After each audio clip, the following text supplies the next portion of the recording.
Hi there. In this video, I'm going to be looking at financial strategies, focusing on profitability management. So, firstly, what is profitability management?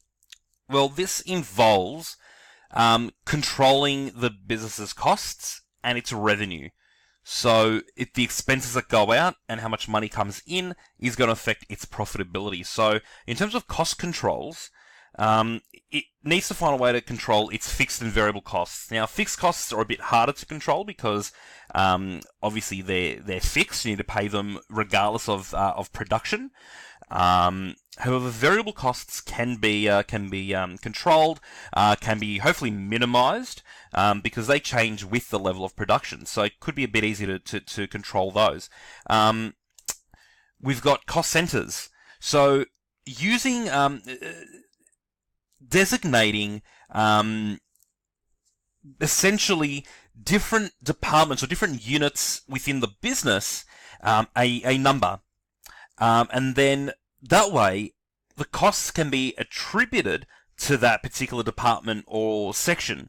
So, for example, if let's say operations and research and development is 1.1, for example, cost center 1.1. Then, when they look at their expenses, they can see how much money was used by research and development, because it'll have a little code 1.1. 1.2 might be market research division, for example. I don't know, but it's then easy for a business to work out. Okay, where is our money going to in the business? Trying to minimize expenses as well. So profits can be weakened if the expenses of a business are too high, because it consumes valuable finite resources within the business. So they need to put in some guidelines, policies, should be established to encourage staff to minimize expenses where possible.